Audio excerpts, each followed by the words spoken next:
நினைத்தால் சவுண்ட் சேர்க்கணுமா சேர்த்துக் கொள்ளலாம், வீடியோ கிளிப் வேணுமா அதை சேர்த்துக் கொள்ளலாம். இதெல்லாம் சேர்த்து இதனால என்ன ஆகுதுன்னா தெரிஞ்ச மாணவன் தெரியாத மாணவனுக்கு சொல்லிக் கொடுக்கின்றான். ஒரு கூட்டு முயற்சி.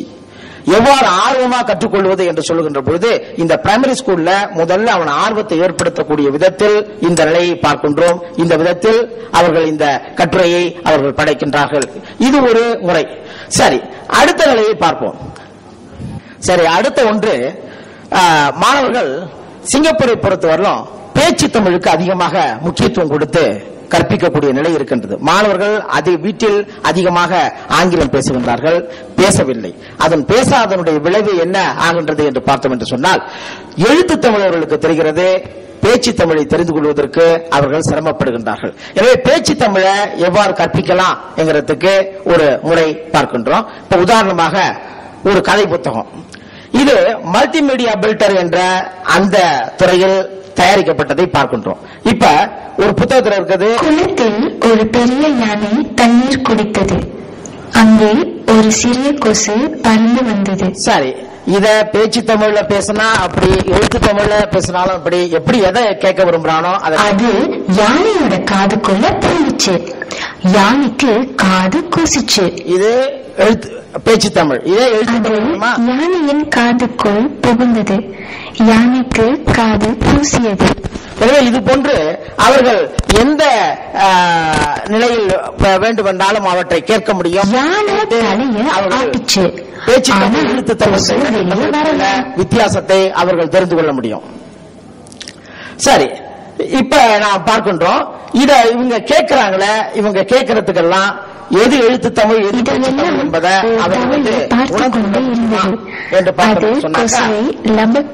விழுங்கியது. இதற்கு இன்னொரு ப்ரோக்ராம் சாஃப்ட் ஷாக் என்று சொல்லக்கூடிய இந்த ப்ரோக்ராம். இப்ப இந்த கதையை நம்ம கேட்டோம். இந்த கதையில பின்வரும் வாக்கியங்களை கேட்டு அவற்றில் எது சரியான பேச்சு தமிழ் வாக்கியம். இப்ப அது யானையின் காதுக்குள் புகுந்தது. சரி, இது ஒரு வாக்கியம். அது யானையோட காதுக்குள்ள புகுந்துச்சு. அது யானையோட காதுக்குள்ள புகுந்துக்கணுமே. இதுல எதை நம்ம நினைக்கின்றோம்? சரியான பேச்சு தமிழ்னா பி என்று நினைத்தோம்னாக்கா பி கிளிக் பண்றோம். சரி, கிளிக் பண்ணிட்டு செக் பண்ணி பார்க்கிறோம், ஆன்சர் கரெக்டா தப்பா. மிக நன்று, பாராட்டுகள். ஸ்கோர் இங்க வந்துவிட்டது, என்ன மதிப்பெண் அவனுக்கு வாங்கி இருக்கிறான் என்பதை பார்க்கின்றோம். இப்ப இதுல 2 கேள்வி இருக்கு. அந்த 2 கேள்விங்கிறதுனால முதல் 10க்கு முதல் கேள்விக்கு அவன் சரியான ஒரு தவளை பார்த்து கொண்டு இருந்தது. ஒரு தவளை பார்த்துக்கிட்டு இருந்துச்சா? ஒரு தவளை பார்த்துக்கிட்டு இருந்துச்சு. சரி, எது சரியான விடை? சரி, சி சரியான விடையாக இருக்கிறது என்று சொல்வோம். சரி, செக் தி ஆன்சர். அப்ப நான் பார்க்கின்ற போது ரைட், குட் ஜாப், 20க்கு 20. எனவே மாணவர்கள் இப்ப இதெல்லாம் என்ன என்று சொன்னாக்கா, இது எல்லாத்தையுமே HTML ஃபார்மட்டா மாத்தி மாணவர்களுக்கு இன்டர்நெட்ல போட முடியும். அவன் ஒன்றை கேட்கின்றான், கேட்டுட்டு வீட்டிலேயே இருந்து அவன் பயிற்சி செய்யறான். அப்ப திரும்ப திரும்ப ஆசிரியர் சொல்லிக் கொடுக்கிறது மட்டுமல்ல, ஆசிரியர் சொல்லிக் கொடுக்கிறதை தாண்டியும் அவனால பயிற்சி செய்ய முடிவதை நாம் பார்க்கின்றோம். எனவே இந்த விதத்தில் பார்க்கின்ற போது அவன் மாணவர்கள் யாருடைய துணையும் இல்லாமல் சொந்தமாகவே பாடம் படிப்பதற்கு அவர்களால் இயலும் என்பது இது காட்டுகின்றது. சரி, அடுத்த ஒன்று நாம் பார்க்கின்ற போது சரியான சொல்லோடு இணை. சில நேரங்களில் பயிற்சி. இப்ப நண்பர்கள் என்று இருக்கிறார்கள். இங்கு இடப்பக்கத்தில் 5 சொல், வலப்பக்கத்தில் 5 சொல் இருக்கிறது. இப்ப நண்பர்கள்னாக்கா எது? தோழர்கள். சரி, கொண்டே வைத்தோம். அது போல அமர்ந்தனர், உட்கார்ந்தனர். சரி, அது போல தீர்மானித்தனர். சரி, தவறாகவே ஏதோ ஒன்று போடுவோம். கண்ணில் பட்டது வழியில் தெரிந்தது, விழியில் தெரிந்தது கண்ணில் பட்டது. சரி, முடிவு செய்தனர். இது இப்ப சரி தவறு ரெண்டுமே நம்ம செய்திருக்கிறோம்.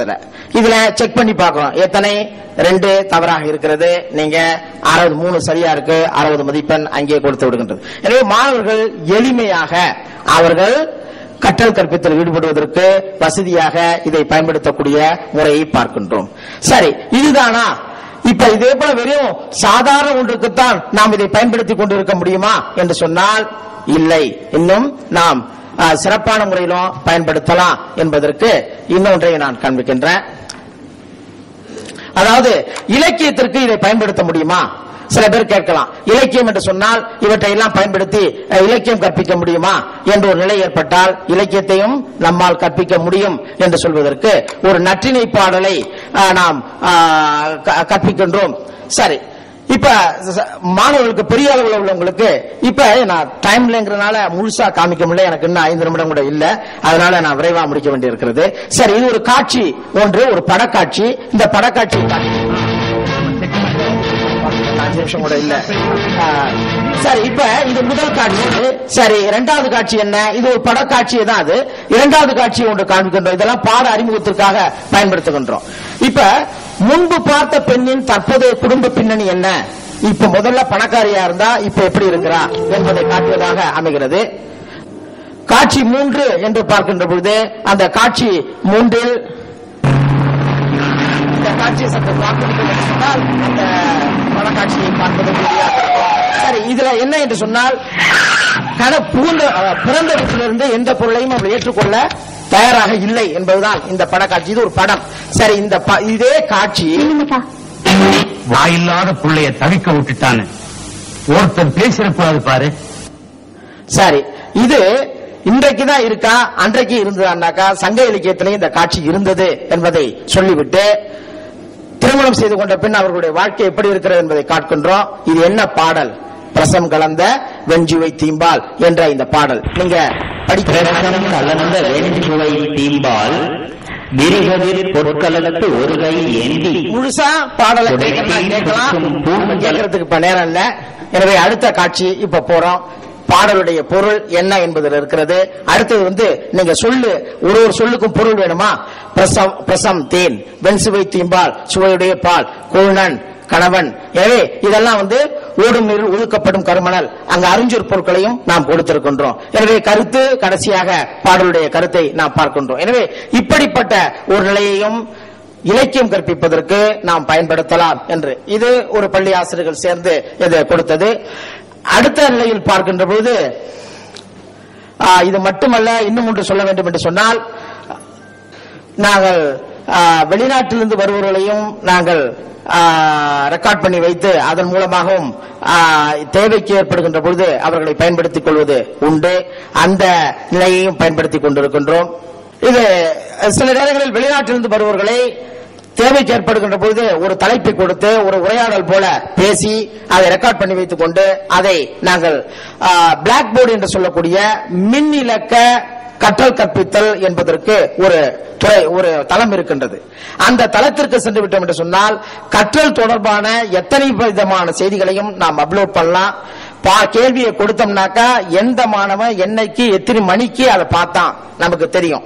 நம்ம விருப்பப்பட்டாக்கா வைத்திருக்கலாம், வேணா எடுத்துடலாம், எத்தனை முறை ட்ரை பண்ணலாம் என்று எல்லாமே இருக்கு. இது ஆண்டவர் என்பவர் இங்கிருந்து அங்கு வந்தார், அவரிடமிருந்து ஒரு பேட்டி கண்டு அவர் ஒரு இலக்கிய வரலாறு தொடர்பாக ஒரு பேட்டி கண்டு இது அப்லோட் செய்யப்பட்டிருக்கிறார். இது போன்று தேவைக்கு ஏற்படுகின்ற போதும் நாம் பயன்படுத்திக் கொள்ளக்கூடிய ஒரு நிலையை பார்க்கின்றோம். இது இந்த பேட்டி கிட்டத்தட்ட ஒரு 3/4 மணி நேரம் ஓடும். எனவே ஒரு இலக்கிய துறையில் இருக்கக்கூடிய எல்லாவற்றையும் காட்டுவதாக இருக்கின்றது. சரி சரி, கிட்டத்தட்ட நான் இந்த நேரத்தில் இதுதான் என்னால் சொல்ல இயலும். நன்றி என்று அந்த வார்த்தையை கூறிக்கொண்டு வாய்ப்பளித்தமைக்கு நன்றி என்று கூறிக்கொண்டு விடைபெறுகிறேன். நன்றி, வணக்கம். இதுவரை சிங்கப்பூரில் தமிழ் மொழி கற்றல் கற்பித்தலில் கணினியின் பயன்பாடு என்ற தலைப்பில் முனைவர் ஆர். சிவகுமாரன் அவர்கள் கட்டுரை படைத்தார்கள். அவருடைய கட்டுரை தொடர்பாக இப்போது நமக்கு 3 நிமிடங்கள் தான் இருக்கின்றன. 1 அல்லது 2 கேள்விகள் கேட்கலாம். கருத்துக்களை கூறுவதாக இருந்தால் பிறகு அவரிடம் கூறிக்கொள்ளலாம். அதற்கு விடை கூற நேரம் இல்லை என்றால் பிறகு வெளியில்